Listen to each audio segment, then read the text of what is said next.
te upo lo ngutu ma mafaufaunga o lo uloto le li ie o lo upapa ma le na te tongi o laina o le launga li suafa ma malu o le atu o le tama le alo ma le anganga pa ia. Amene.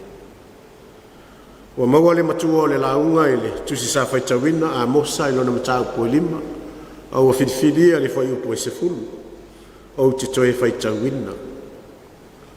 Wa lātou wita atu i le wa i le faitatoa ma ua lātou ino i le ua tau talasao. O le manatu ao po le manatu utu le ne yaso lo i aile whaasinonga le tuisi faitawaso a le kalesia ma le au faitau tuspa ia le lalolangi atoa o lo whapea mai. Wa lātou ino i le ua tau talasao. Wa lātou ino i le ua tau talasao. O whaamasinonga Israel wana mua e tusai ma whaamaunga e whaitutonu ane o whaitutoa ai o nuutai tasi o Israel. O no whangai e ta ua o malai e ta ua whaamasinonga e whaitutoa ai o whaamasinonga mawalano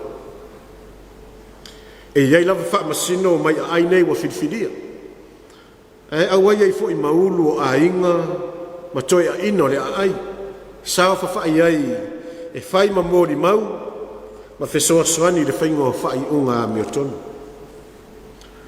So se mta upu lava e whai ai ni whinaunga i le wā o a ingo Israelu po ni pāti se lua ia pēsiri atu fo e au mai uma le whaitutoa le ai sa ili ai le mea moni ma le a mi o tonu a wale nofo le lei ma le nofo while mu au ainga o le nuu e peona au mai le tusi a tutonomi.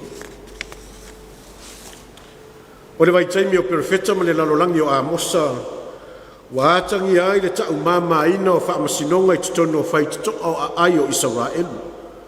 A wawa whaoa e le au maumea, au mau tofi tūlanga mawalunga, ma le au lima malolosi le pule a le whaamasinonga. Wa whaatau e le au maumea ma le au malolosi na i whaamasino ina ia liliu ai se whaai unga.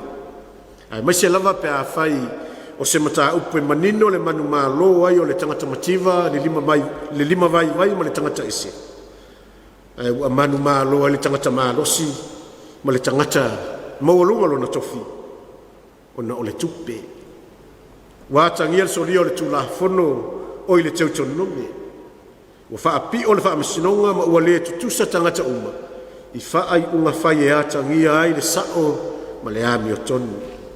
Ai a whai fo i te ina e whaamasino, a whai fo i te ina e whaamasino ma toi ina, si tupe ua mono whaalilo lilo ina ia nātia le mea sao. Whai mele tala e la matia lo la te wola ina tau pure pulenga le au maumea. E whaao oai le leanga pe atu maupea whaai unga ami o tonu ma le sao. E whaalia e whaamasino. O le sila le atua o le aise leo le mativa ma le lima vai. Whaapea fo le tangata ese i tutonu o sosa iete o tangata Israelu. O sangata filisau noa pea le so o na whai ma le manatu whaapito o le tangata malosi. Ai ola polonga pea le lima vai ma sanga mate la ina le tangata mativa. O se anga e matua tau waso ai fofonga o le atua. A o lea ua pā le male a le tamaloa e pe o lea upu a le atunu. Wai loa e Amosa le whaalinga ma ua pese atu ia Israel. A o lea pese, o le pese o sa awhia finga.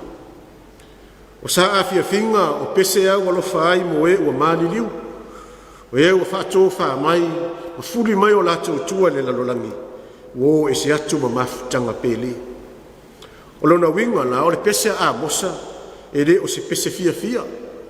A o le pese whaanoa noa. Whaanoa noa wae sa afia i le alofa i le tau pou o Israelu. O le ata oto i le ele ma whano e pe o se tangata ua maliu.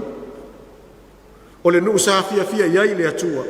O le a olo palaina ma taatia i ona manua e le mawhai o na toe fofoina. Se i vangana ua toe fofo lava e le atua mamana. O le upu tau pou o se upu e maua lunga lo na tūlanga i le anga nuu ma le anga i whanua a Samoa.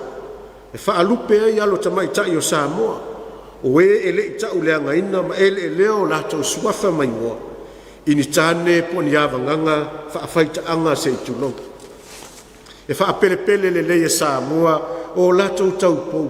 I le whai leo la tau whale nofo whaapitoa. Ai tau si e sa o tamaitai ma le au waluma. Whaapele